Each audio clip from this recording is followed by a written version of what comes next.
In the biggest news story of this week, Alabama's Supreme Court has struck down IVF in the state, ruling that frozen embryos are human beings and deserve legal protections as such, meaning parents of destroyed embryos then had right to sue the clinics who were participating in IVF. That's the basics of it anyway. There's a lot more complications than that to the story, and there's a lot to talk about today. So today we are going to be talking to a very intriguing guest. It is a lifelong pro-life activist and organizer. That would be Christian Raymond, joining us today from the outskirts of Milwaukee, Wisconsin. So stick around. It's going to be a great episode today. Maybe a little bit controversial, but I think it's a topic very much worth talking about as Christians and conservatives on Fight and Revive today with Adam Boyer. America is no longer one nation under God. Are you ready to fight for revival? Well, then you've come to the right place. Welcome to Fight and Revive with Adam Boyer.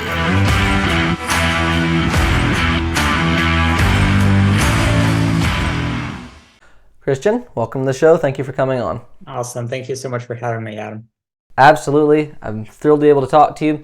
So, before we get fully into today's topic, can you go ahead and give the viewers and listeners some background into your political career, what you've done politically in your life, what it is you focus on, and what it is you're trying to do in politics right now? Sure. Well, I currently live in Wisconsin, but I spent the majority of my life in Virginia in Appomattox County. I was the chairman of the Appomattox County Republican Committee during 2020 and 2021. I also had a variety of different hats during the 6 or 7 years that I was involved with politics in Virginia, especially related to the 5th District Congressional Committee. I was a regional vice chair for 2 years in Zone 2, which is at the time the southern western side of the district. And then also with the Lynchburg area Young Republicans for several years and some of the statewide efforts for the governor. In 2021, our committee was due to several cycles of door knocking and efforts to turn out the vote. We were the only county east of Craig County to hit the 80% Republican margin for the gubernatorial election. Wow. But a lot of my time side of the party politics has been with anti-abortion efforts. I helped one of the, co-founders of Abolish Abortion in Virginia. I also go around to different conferences with the Abolitionist Rising network to help advocate for the unborn. Gotcha. What is this Abolitionist Rising, I think you called it? What is this group? Sure. It's based out of Oklahoma, relatively new name. Previous to last year, actually, it was called Free the States. And it's majority of policy and educational effort, but they also get involved with campaigns, endorsements, vetting of candidates. So last year I went to Kansas, in Wichita, Kansas, for their conference where they changed the name from Free the States to Abolitionist Rising. But they're actually having a conference in April in Charlotte, North Carolina. I intend to go there as well. That I think will be their 5th annual conference. And it's a national coalition essentially of abolitionists, people that take a firm biblical stance against abortion in all cases, in all situations. And it's definitely something that should be looked into, especially if this is your passion, because they have a very large presence now online on YouTube, TikTok, Facebook, you name it, they're there to stir the culture against abortion, not merely talking about politics, but dealing with the cultural side of it as well. Gotcha. And I will try to go ahead in the show notes and link that so y'all can check that out below the show notes, and I'll try to link some of their social media. Obviously, this episode's main focus is on the Supreme Court of Alabama striking down IVF in the state. Now, IVF is, a relatively new scientific breakthrough. A lot of people know about it, they understand how it works, but I know there's a lot of people that don't understand completely how it works. I would even say I was one of them up until at least a couple days ago. Don't quite understand what the process is and why there are people that would be against it. So especially coming from a pro-lifer, oftentimes there gets some confusion there, I think. So just to make sure the viewers understand the arguments that are being made in today's episode, can you explain basically in layman's terms how IVF is supposed to work? So taking it from, again, like you, I'm also relatively new to the topic as well, not as new. I first learned about what IVF was probably around 2018. And after looking into it, I realized that I lost faith in humanity, actually, because of how barbaric things are behind the curtain once you start digging into the science a little bit. And it is very closely associated with abortion, and I'll explain that in a minute. But it is the blind spot, I think, in a lot of people's policy. People don't really understand the science, or there are a lot of medical terms that go over my head even. So I don't profess to be a medical practitioner or knowledgeable about all of the various things, but essentially what IVF is, and it stands for in vitro infertilization, and it's advertised as a cure for infertility. So a lot of different medical situations result in infertility. Right. For example, cancer survivors or people approaching chemotherapy or people with various family histories, et cetera. There are so many factors involved in that. But IVF is generally advertised as a cure for that. What it is in reality, and it's been going on probably since the 70s or the 60s. I forget exactly when. So it's definitely an older science than people realize. It's taking the sperm and the egg, whether it's from the individuals that requested or from others that donate, and fertilizing outside of the womb, then either placing that new embryo, that conceived child, into a womb, or freezing in a cryo chamber. You can think of, I guess, like Han Solo frozen in carbonite idea, like in a cryo chamber indefinitely until either the embryo is no longer needed and therefore discarded, essentially thrown away, or maybe something happens where the embryo is no longer viable, whatever the situation might be. There's definitely a time frame where the embryos that are in frozen chambers past their expiration date, so to speak, because there are manifests that track the time frame that these embryos are in the freezers and then eventually discarded. I know several people that have adopted children out of these freezers, and they're typically called snowflake adoptions or snowflake babies. And sometimes these people that go specifically to try to adopt IVF children look at the end of the manifest to look for the children that are approaching literally to rescue them from being discarded, from being killed. Wow. So the barbaric nature of it, not to get ahead of ourselves here in this interview, but the barbaric nature comes on the side of the science, not on the side of those that are trying to cure a potentially medical or fertility situation. So I want to make that distinction right off the bat. A lot of people think when they hear IVF, even my sister, just when we were discussing this recently, they confuse it with insemination, which is something very different. That's another topic. But IVF is specifically fertilizing an egg outside of the womb and then either implanting it or freezing it.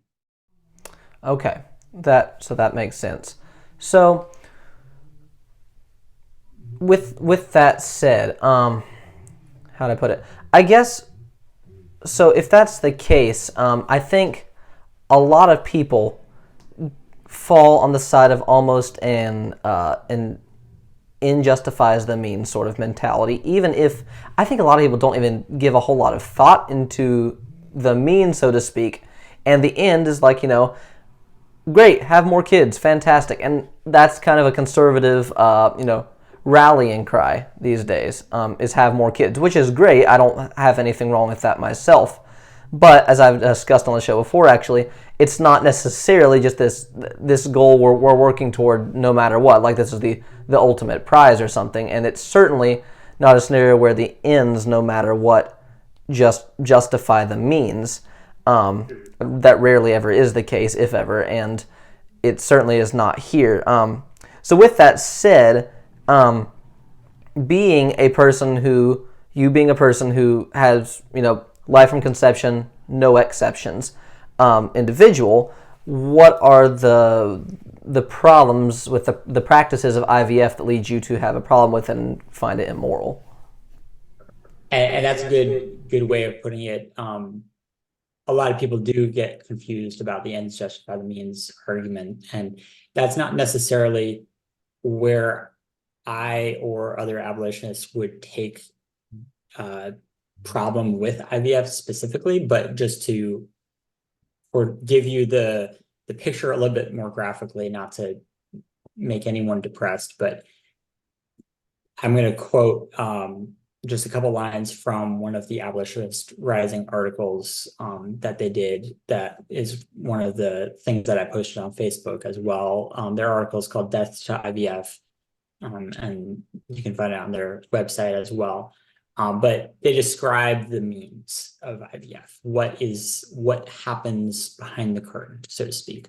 Gotcha. IVF is, I kind of described the initial process before, but first, low-grade embryos. That's things that are the terminology that's coming from the industry. Low-grade embryos are those that have either recognizable defects or unwanted characteristics. So it's not even merely a genetic abnormality, but it could be an unwanted characteristic. And so those low-grade embryos are discarded and therefore they are killed. That is an intentional act on the part of the industry. And it's for a variety of reasons. Whatever their reason is really doesn't matter. What ends up as the result is that humans with a soul in an embryonic state are killed. Included in that process of discarding low-grade embryos, there is even a low success rate of embryos being implanted in the first place. 1 or 2 will survive, likely that transition, but even through the process, there may be complications and maybe the child naturally dies in the womb. But through that process as well, if more embryos survive than the parents desire to keep, so through that implantation process or that collection process, if more embryos happen, if more baby eggs are fertilized into becoming humans, selective reductive abortion is performed on as many babies as the parents do not want. So the IVF industry is actively participating in selective abortion. And that's just based on numbers. It's not based on those previous unwanted characteristics. So for example, if a father and mother wanted 1 child or 2 children and accidentally, so to speak, 5 babies were conceived or 5 embryos were implanted, that selective reduction abortion would take place. Even beyond that, during the aftermath, the leftover children, so to speak, those that maybe they didn't do a selective reductive abortion, maybe they put the correct amount in the process, those embryos that were not selected during the implantation, they're then frozen or discarded. That's another either abortive method or a indefinite, essentially slavery. You're in a frozen state until you're desired or until you're discarded. And then lastly, just as a summary, this article from Abolitionist Rising quotes research from the Human Fertilization and Embryology Authority, which found that, quote, women undergo going IVF have an average of 15 embryos created, with 93% never making it to implantation. Of the 7% who do, many died due to naturally low success rate of IVF implantation and selective reduction abortions, like I described before. Ultimately, 30 embryos are created for every live birth. For this reason, as well as others, abolitionists unequivocally support the abolition of IVF. So that summarizes, there's a lot of steps in the process, but essentially what they link in the research is upwards of 1.5 million embryonic children are currently frozen in America in a variety of states. Yeah, that's the number I heard as well, from a different source, so I think that's probably accurate. And I think amongst the many other potential questions with this, with the moral quandaries, so to speak, with IVF, is the fact that you're essentially buying and selling human beings, which is, something that generally everyone, either that be conservative establishment, Republicans, liberals, libertarians, whoever, that's pretty unequivocally condemned in today's society, because it's also known as slavery.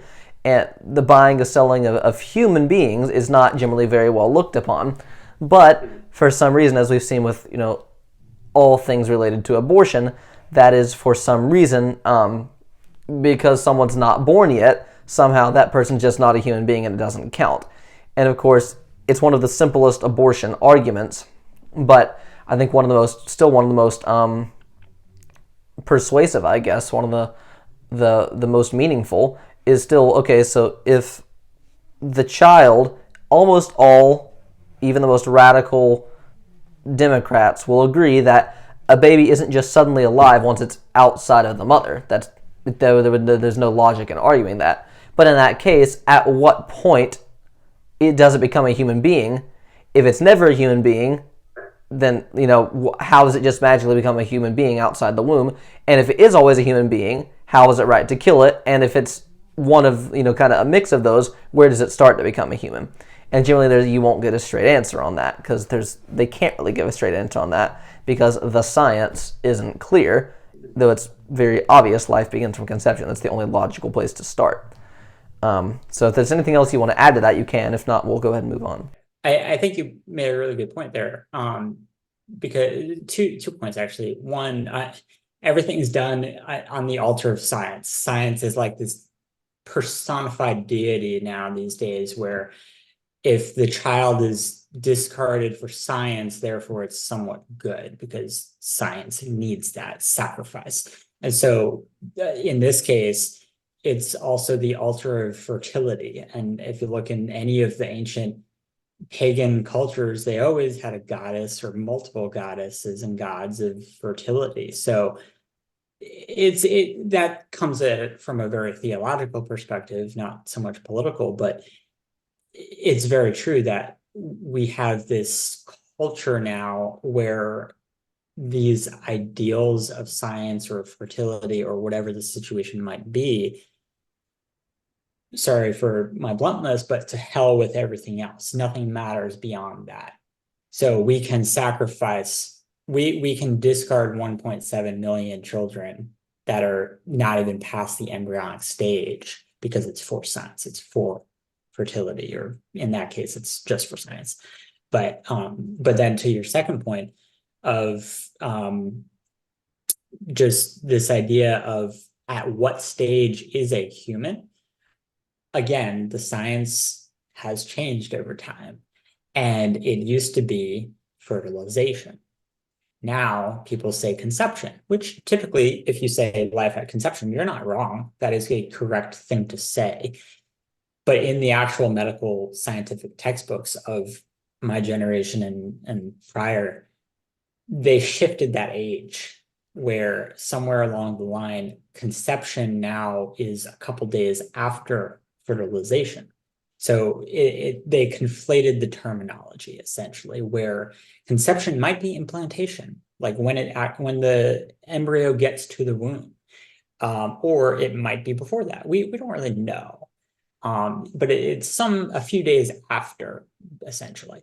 So that's why if anyone wants to be most precise with their terminology and with their arguments on the anti-abortion side, you need to now start saying, especially when you're talking to medical or people knowledgeable of medical terms, you need to say life begins at fertilization, because that definitely sets, like, you're not wrong by saying life begins at conception, but if you want to be the most precise, start saying life begins at fertilization, and you will ruffle feathers, like, guaranteed. Dope. Well, thank you for bringing that to my attention, because that's something I've not even thought of, never been brought to my attention. So that's why I talk to people like you that are smarter than me.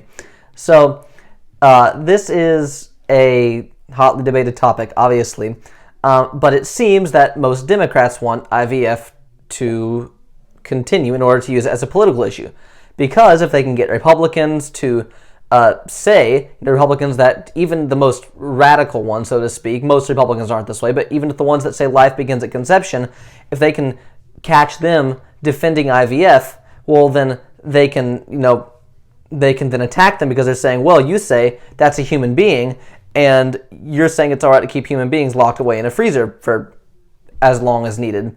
And that's, for all intents and purposes, a human rights violation.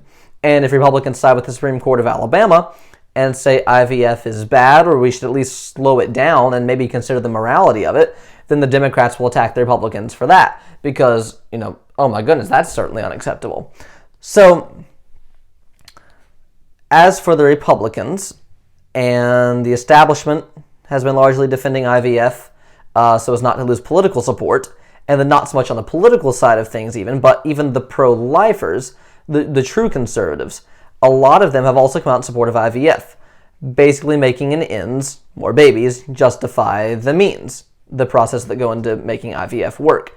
And I'm not saying, I'll just say real quick before I continue this, that this is a hill that we need to die on. Like, for example, I should phrase that better. So, Donald Trump, right after that, came out on Truth Social defending IVF, which politically, I'm not sure that that's even a bad move. If it was me, personally, I would have, told Trump, probably best not to make a comment on this now, if we're looking at purely a political perspective. Because a lot of people still support IVF, and there are a section of Christians, like yourself and myself, that don't support it. And it is like, it's not a well-researched, a well-understood issue. And so it's politically, the best thing you can probably do right now is keep your mouth shut, if we're being honest. But, I'm not a politician, not yet anyway, so I have nothing to worry about. But with all that said, I digress. The Alabama House has passed legislation just today, 94-6, to basically override the Supreme Court's ruling, and the Senate passed the legislation 32-0 to basically provide protections for these IVF providers.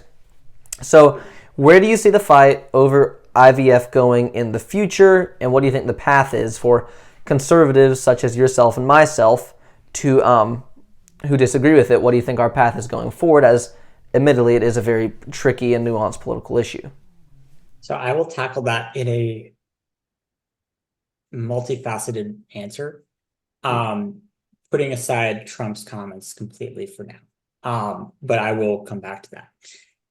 First, any average person is not going to take the time to read the 131 pages of the opinions of the judges in Alabama, but I am taking it upon myself to read it.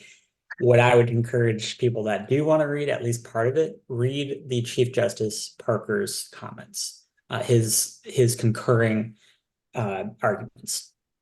I forget how many pages, but that is the most theologically rooted one, and the one that has been in the news the most, because that's where he quotes scripture the most. I think somewhere from 30 to 60 quotes from scripture, Genesis, Jeremiah in particular. He quotes theologians, he quotes legal scholars, multiple, at least of the first two consenting opinions that I've started to read, or concurring opinions, they cite the Dobbs case as well. So this is one of the biggest examples now of a state Supreme Court using the Dobbs decision in a righteous way. So the Dobbs decision had a variety of things that I liked and did not like. The obvious one that I like is that it overturned Roe v. Wade. There are some things that are problematic, in especially Kavanaugh's opinion.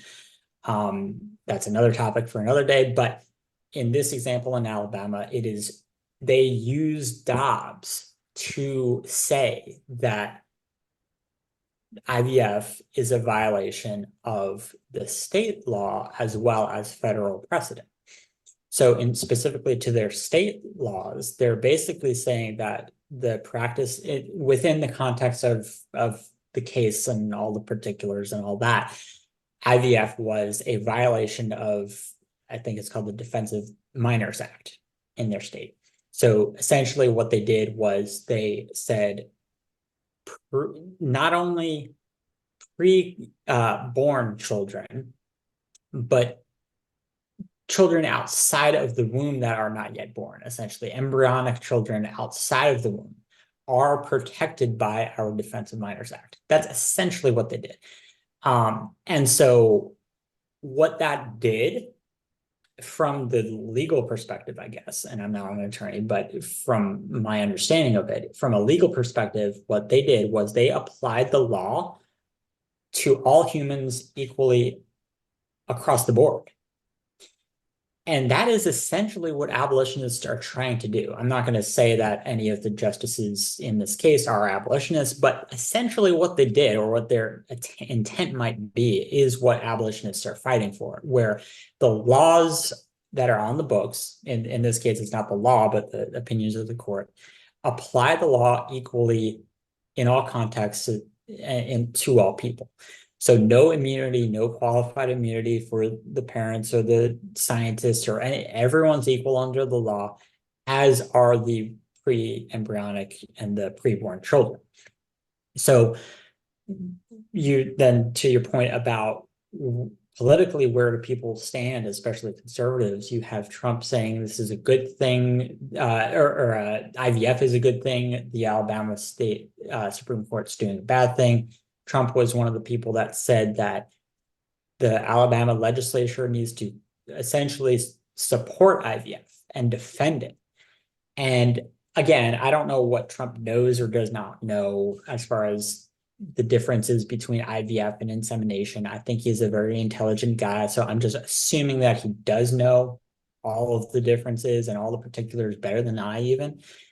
But he is wrong, frankly, to say that the legislators need to go against the state Supreme Court to reverse what they just did. Basically, by going against the state Supreme Court, you're saying that no, children in all stages and all of development are not equal and do not require equal justice and equal protection under the law.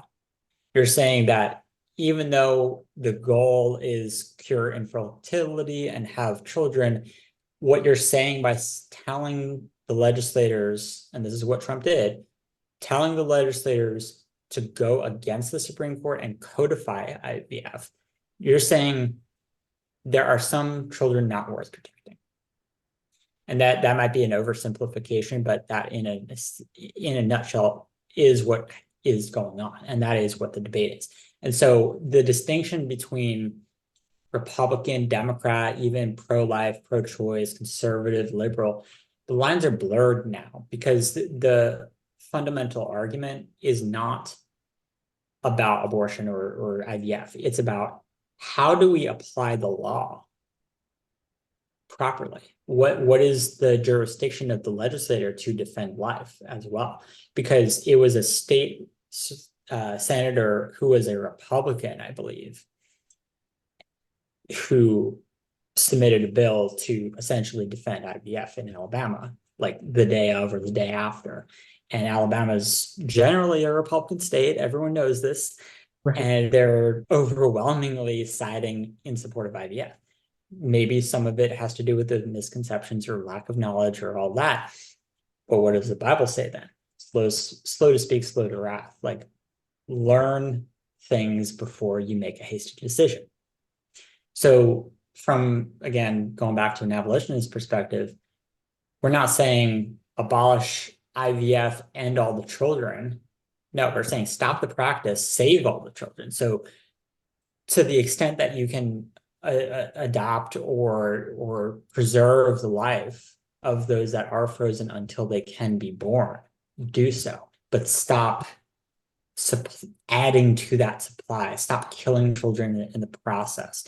So what the state Supreme Court did was a righteous decision, and anyone that goes against that righteous decision needs to really check their faith, frankly, and also where they stand on some basic moralities. But just as a side note, and then I'll finish. It's really interesting though, taking it back to before Dobbs, while Roe v. Wade was still in effect. The call of abolitionists and the call of a lot of people that sided with us in a variety of ways was states need to interpose, legislators need to interpose and say, we are ignoring the federal Supreme Court to defend life, to ignore Roe to preserve life. Now, after Roe is gone, we still have problems, obviously, but on the pro-choice and the Republican pro-choice, if you want to call it, and even the pro-life, like Trump calls himself pro-life. I'm pretty sure most of the Alabama legislators call themselves pro-life. So even on the majority of the pro-life side, in this case, Alabama, what they want to do is interpose to ignore. I forget the name of the specific case, but to ignore the Supreme Court in their state, similarly to how we wanted to ignore Roe. So it's really funny. They said that you can't ignore Roe because that might cause problems. Now they're saying, yes, we can ignore a state Supreme Court so long as it's politically expedient to do so. Because right. Exactly. So it's really hypocritical. Yep. I hate to cut you off there, but I'm about to be out of time here. So hopefully we can have you on again soon, do a part 2. But thank you so much, Christian, for coming on. It's very much appreciated. And I hope you have a great evening. And thank you so much for coming on, helping explain this, because it's enlightened me on it, and I think a lot of the viewers as well. So thank you. Thank you very much. Anytime.